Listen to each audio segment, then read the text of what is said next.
কারিগরি আমিনশিক পরীক্ষার জন্য বাছাই করা 1000 প্রশ্ন ও উত্তর এমসিকিউ পর্বের 3 নম্বর পর্ব। নির্দিষ্ট দিক ও দৈর্ঘ্য মান বিশিষ্ট ধারাবাহিক সরল রেখা দিয়ে গঠিত কাঠামোকে কি বলে?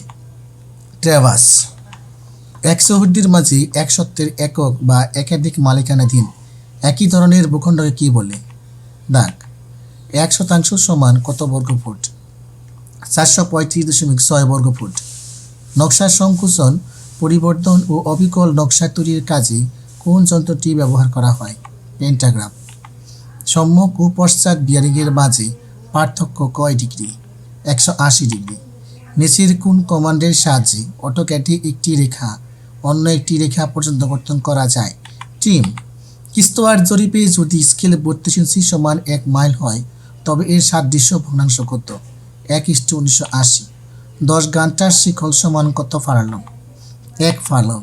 20 মিটার শিকলের এক লিঙ্ক সমান কত? 20 সেন্টিমিটার। একটি সমকোণী ত্রিভুজের এক বাহু 20 এবং অপর বাহু 15 একক হলেও ত্রিভুজ কত? 25। একটি 30 মিটার শিকল প্রকৃত দৈর্ঘ্য কত?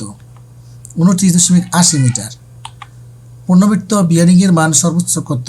360 ডিগ্রি। মনিয়ার দৈর্ঘ্য 2 ইঞ্চি। শিকল জরিপের মূলনীতি হল ত্রিভুজায়ন করা। ব্রিটিশ সরকার কর্তৃক বঙ্গীয় সার্ভে আইন পাস হয় 1875 সালে। ক খ রেখার বিয়ারিং যথাক্রমে 30 এবং 60 ডিগ্রি হলে গ খ খ এর মান হবে 30 ডিগ্রি। বাংলাদেশ এই সর্বশেষ পরিচালিত সংশোধনীয় জরিপ হচ্ছে বিডিএস জরিপ। কারণ গ শব্দের অর্থ কী? আইন বিশেষজ্ঞ। খতিয়ানে অনুলিপিকে বলা হয় পর্চা। শিকল রেখা যদি রাস্তা, খাল ও জমির আইলগুলোকে আড়াআড়ি ছেদ করে তবে তাকে বলে কাটান। ভূমির বিবরণ, প্রকৃত মালিকানা সত্ত্ব ইত্যাদি যে বই লিপিবদ্ধ করা হয় তার পৃষ্ঠাকে বলা হয় খতিয়ান। অপটিক্যাল স্কয়ার সাহায্যে নির্ণয় করা যায় সমকোণ। কোনো দাগের বিভক্তির ফলে আলাদা নতুন দাগের সৃষ্টি হলে তাকে বলে বাটা দাগ।